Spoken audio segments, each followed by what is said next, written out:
las instituciones como el INE que hoy están amenazando fueron las que los llevaron hoy al poder. Eso es lo que me molesta, que la 4T ahorita viene y se cuelga medallitas que no le corresponden. La construcción de las instituciones y el punto donde llegamos hoy es logro de muchos. No venimos de Calderón, la culpa de todos los errores, esa cobijita con la que se tapa para decir fue culpa de Fox, es culpa de los prianistas, es culpa de los dinosaurios, se les va a acabar. ¿Y se les va a acabar por qué? Porque la política de abrazos no balazos ya dejó daños en Culiacán. Aquí hace rato mencionaban que lo del Chapo y que bla bla bla, y por eso liberaron a su hijo. Renovado, y por eso ahora el presidente sale a decir: vamos a dejar que las mamacitas reprendan a los delincuentes y yo no voy a asumir el cargo que tengo como jefe de Estado de ofrecerle seguridad y asegurar la vida de la gente. ¿Cómo recibió el presidente? Sí, el presidente recibió un país mal, pero hoy podemos decir, ¿sabes cómo? Bueno, hoy voy a decir, estos son los resultados que en este momento el gobierno de la 4T tiene que responder. Y yo voy a decirlo bien, los primeros asesinados por los que tampoco han respondido fue Marta Erika y Rafael Moreno Valle.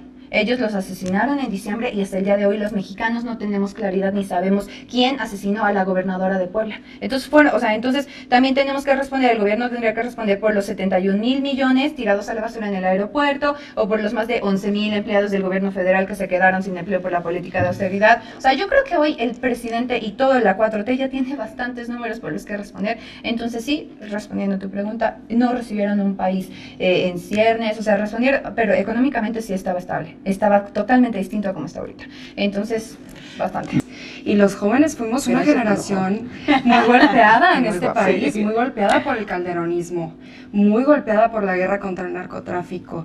Y el relevo generacional tiene que contribuir a la reconstrucción de ese tejido social, esa reconstrucción que está tratando de encabezar el licenciado Andrés Manuel López Obrador y que lo hace a través de encaminar política pública, atender las causas de las desigualdades que son las principales promotoras de la desigualdad. ¿Cómo recibimos al país? Recibimos un país lleno de corrupción, no nada más es con los priistas, con Rosario Robles, una fosa común de norte a sur. Por supuesto, tenemos también escándalos de evasión de impuestos como los del jefe máximo del Partido de Acción Nacional. No, me refiero al jefe Diego.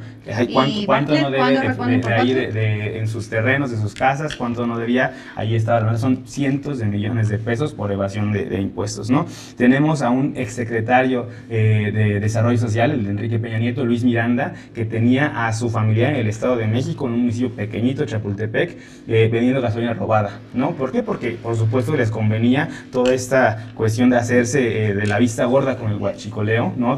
Incluso, pues claro que les convenía la hermana que estaba viendo gasolina robada, ¿no? Tenemos casos, ahorita Lozoya Austin ya está siendo perseguido, está prófugo de la justicia, pero por escándalos de corrupción. Tenemos un ex sindicalista, ya no nada más Carlos Romero de Champs ni la maestra, ¿no? Sino tenemos el ex líder sindical que hoy ha fallecido del IMSS, hoy salió una nota que había desviado no sé cuántos millones de pesos para cuentas de sus familiares. Tenemos un país que la respuesta de los expresidentes era así somos corruptos, es parte de nuestra cultura política, y nosotros decimos no, de ninguna manera.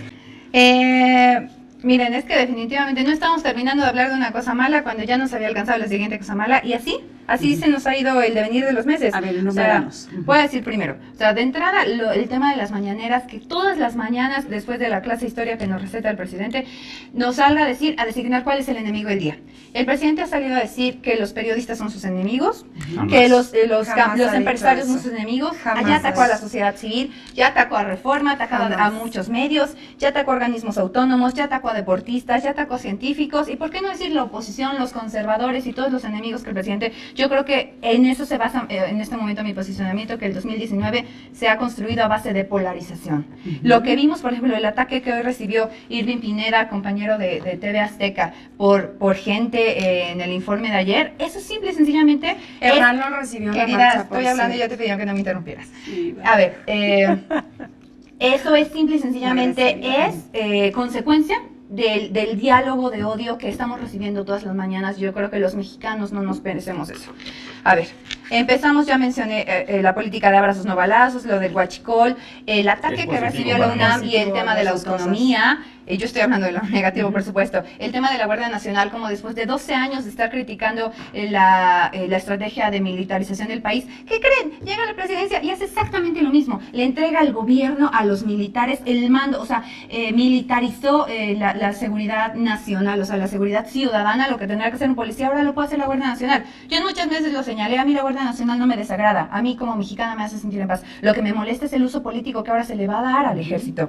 Eso, lo de la cancelación del aeropuerto, creo que fue lamentable porque hace una semana sale y dice, y lo venden con bombo y con platillo, que se sentó con empresarios para decir que va a haber inversión, pero sí, después de la gran engaño que, o sea, de cómo defraudó a empresarios propios y extranjeros, están aquí deshaciendo las vestiduras para defender la democracia y no reconocen que la democracia, las instituciones como el INE que hoy están amenazando, fueron las que los llevaron hoy al poder.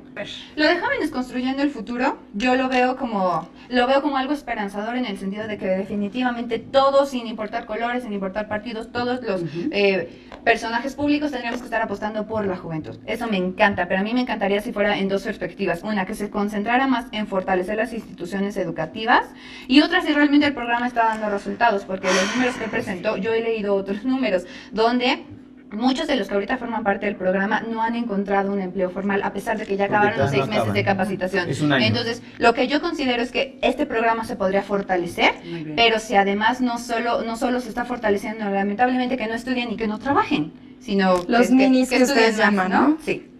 Aquí le recuerdo a la compañera Ana que nuestra secretaria mejor calificada dentro del gabinete es la secretaria Irma Heréndira Sandoval, secretaria de la Función Pública, y quien además investiga a muchos miembros de gobierno, a los coordinadores de los programas sociales estatales, muchos están siendo investigados, y algunos cuantos otros. ¿De los superdelegados como Lomelí? Coordinadores de programas sociales, querida. La segunda cosa, no son ataques a periodistas tener derecho a la réplica. El presidente es un ciudadano como todas y todos nosotros, y cuando un medio maneja una línea informativa distinta a la que él tiene concebida, él tiene todo el derecho del mundo de poder replicar, y nosotros como audiencia tenemos todo el derecho del mundo de enterarnos de cuál fue su réplica. Si hay una distribución de una llamada fake news en un medio de comunicación, por supuesto que el presidente debe ser el primero en desmentirla, y nosotros como audiencia debemos de tener el espacio para escuchar esa acción. La tercera cosa, dice que nosotros pretendemos militarizar al país. Y bueno, yo le digo a Ana, yo soy de Ciudad Juárez, Chihuahua. Yo viví en mis años de adolescencia lo que es el calderonismo, la irresponsabilidad de mandar a los miembros del ejército sin ningún protocolo de acción, sin ninguna capacitación, sin ningún escrúpulo de hacer absolutamente nada para poder conseguir sus fines maléficos, porque eran fines maléficos porque la orden lo era. No porque los miembros del ejército fueran malos, es porque tenían un comandante que les ordenaba matar.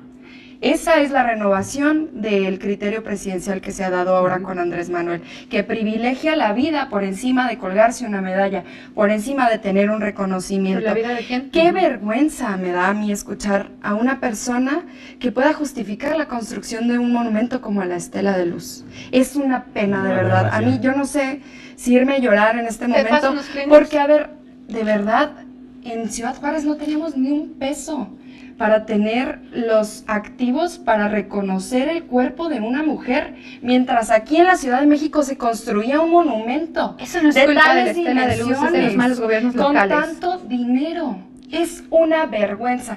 Yo propongo que en ese monumento se inscriban los nombres de todas las víctimas del calderonismo. Entonces, a mí sí me parece que las mañaneras está siendo utilizado como un instrumento de manipulación y de dañar a la nación. Yo lo sigo insistiendo. Esto es lo que me molesta, que la 4T ahorita viene y se cuelga medallitas que no le corresponden. La construcción de las instituciones y el punto donde llegamos hoy es logro. Periodistas como lo hacen, pero reconoce muchísimo, por ejemplo, el papel de los hermanos Ricardo Flores Magón. Esos periodistas fueron periodistas incómodos con la historia nacional, y a los dirigentes de aquel entonces tampoco les gustaba, así como al presidente no le gusta que lo contradigan, que lo cuestionen y que pongan en tela de duda todo lo que él sale a decir que es verdad. Los periodistas están para eso, para hacernos sentir a los que estamos en un cargo público incómodos y sobre todo dudar, porque eso nos obliga a dar mejores resultados, y nunca tendríamos que verlos como enemigos ni como contrincantes, sino al contrario como aliado, porque tú me estás haciendo decir la verdad. Entonces, se abrieron espacios importantes para opinar, se abrieron espacios para escuchar lo que antes no se escuchaba.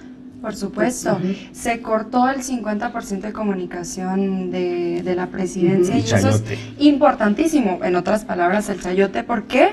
Porque este gobierno no lo necesita. Y es que a veces pensamos, o los panistas intentan pensar, que la sociedad es la república del Twitter, en donde tiene sus granjas del bot. Ustedes los ven muy animados. La red de Unlof es bastante peligrosa, y a ver, lo que sucede en el país no es lo que sucede en Twitter. Le recuerdo que solo en Twitter hay representación del 4% de la población. No me puedo yo basar en una tendencia que genera una granja de bot financiada por el hijo de Felipe Calderón. O sea, de eso no se trata, no se trata de eso. Se trata de tomar los espacios de publicación, escribir, leer distintas posturas, como tanto tú has hecho. Y yo creo que si yo estuviera en una posición en la que yo pudiera, con toda la seguridad del mundo, poder tener un criterio distinto al presidencial, tengo que agradecérselo.